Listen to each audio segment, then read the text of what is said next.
আমার এজিদের ব্যাপারে এত গবেষণা আছে, সারা বাংলাদেশ না সারা দুনিয়ার সব মৌলবী যদি এক জায়গায় না সুপার গুলো লাগায় গাঠা বানায় আমার সামনে দেন, ওদের পরদাদা পরদাদার পরদাদার পরদাদা পূর্বপুরুষ ওদের এজিদ বাবার দালালির পক্ষে একটা দলিল দিতে পারবে না। আর ইমাম হোসেনের পক্ষে আমি হাজারটা দলিল দিতে পারবো ইনশাআল্লাহ। আমার হোসেন সত্য ছিলেন, আমার হোসেন শাহাদাত বরণ করে জান্নাতি যুবকদের সরদার হয়েছেন। সেই ইমাম হোসেনের অবমাননাকারী, ওনার হত্যার ষড়যন্ত্রকারী, ওনার মাথা মোবারকের সাথে বেয়াদবিকারী, ওনার উপস্থিতিতে বদর যুদ্ধকে কটাক্ষ করে বদর যুদ্ধের বদলা নিয়েছে এই কথা যে বলল, সেই এজিদ মুসলমান হতে পারে না। বলে এজিদ সরাসরি জড়িত না, তাহলে কে জড়িত? যে মৌলবীর নাম নিছে, হ্যাঁ এ তো পড়াশোনা নাই।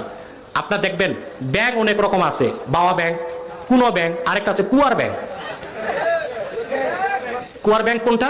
কুয়া খুব ছোট, তো যেই ব্যাংক কুয়াতে থাকে ও মনে করে এটাই দুনিয়াটা। বালতিতে উঠে ফেলে দিলে ওর চোখ বন্ধ থাকে, পথিকের লাত্তি খেয়ে যখন চোখ খুলে কুয়ার ব্যাংক দেখে দুনিয়াটা অনেক বড়। কিছু কম জানা আলিমি এজিদের দালালি করে, কোন মুসলমান এজিদের দালালি করতে পারে না। কে বলেছে এজিদ জড়িত নয়? কারবালায় ফোরাতের তীরে ইমাম হোসেনের পানি বন্ধের নির্দেশ ওবায়দুল্লাহ বিন জিয়াদকে কে দিয়েছে? আমার হোসেন ছোট্ট সন্তানটা নিয়ে সামনে এসেছিলেন, এজিদের সৈন্যরা আমারে পানি দিস না, এই ইরাকের ইহুদি খ্রিস্টান ফোরাতের পানি খায়, তোরা বাধা দিস না, জঙ্গলের পশুগুলো পানি পান করছে, তোরা বাধা দিচ্ছিস না, আমাকে পানি দিস না, আমার এই বাচ্চাটার মুখে একটু পানি দিয়ে দে। ইবনে কাসির আল বিদায়াতে লিখেন, এজিদের সৈন্যদের পক্ষ থেকে একটি বিষাক্ত তীর আসলো, সেই তীর হযরত আলী আকবরের সিনার এক পাশ থেকে আরেক পাশ চলে গেল, রক্তে রঞ্জিত হয়ে গেল। ইমাম হোসেন মৃত সন্তানটা তার বোনের কাছে নিয়ে বললেন, জয়নব আমি তারে পানি দিতে পারি নাই, বিষাক্ত তীর পেয়েছে, আমার কোনো চিন্তা নাই, আমার নানা রাসূলুল্লাহ তারে জান্নাতে পানি পান করায় তৃপ্তি করিয়ে দিবেন। আহলে বাইতকে পানি নিতে দিল না, এজিদ দোষী না। এজিদের বংশধরদের অবস্থা দেখেন। ইমামে হোসেন ওনাকে যখন শহীদ করা হলো, ওনার মাথা মোবারক সেদির মধ্যে রেখে ওবায়দুল্লাহ বিন জিয়াদ দামেশকে পাঠালো। কোথায়?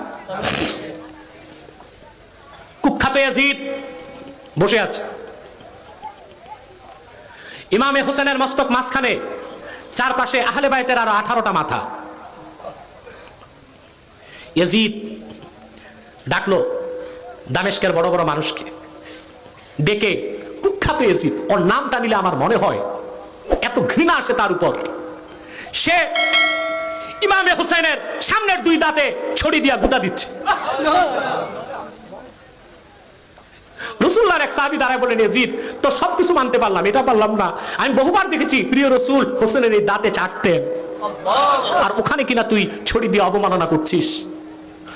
ওই সাহাবীকে ইয়াজিদের নির্দেশে হত্যা করা হয়েছে। ইয়াজিদ জড়িত না? কথা বলেন, জড়িত কিনা? ইমামে হোসেনের মাথা রাখা দেহটা তো কারবালাতেই, দেহটা ইরাকে দাফন হয়েছে, মাথাটা দামেশকে। কুখ্যাত ইয়াজিদ কবিতা পড়তে লাগলো, সে একটা কাক ডাকতেছে, কাক তার প্রাসাদে, সে বলল, নাইবাল গুরাবু কুলতু কুল আওলা তাকুল কাত ইক্তাজাইতু মিনার রাসূলি দুয়ুনি। কাকেরে বলল, কাক তুই ডাক আর না ডাক, আজকে হোসেনকে হত্যা করে আল্লাহ রসুলের ঋণ শোধ করলাম। বদরে আল্লাহ রসুল, তার দাদা ছিল উতবা। কে ছিল?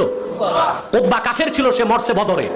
উতবা সহ 70 নেতা বদর যুদ্ধে মরেছে। সে বলল, আজকে আমার দাদা সহ কুরাইশ কাফের 70 নেতার বদলা নিলাম হোসেনকে হত্যা করে। মুসলমান এই কথার পরে ইয়াজিদকে মুসলমান যে বলে, ওই মৌলবীকে জুতা দিয়ে পিটানো দরকার।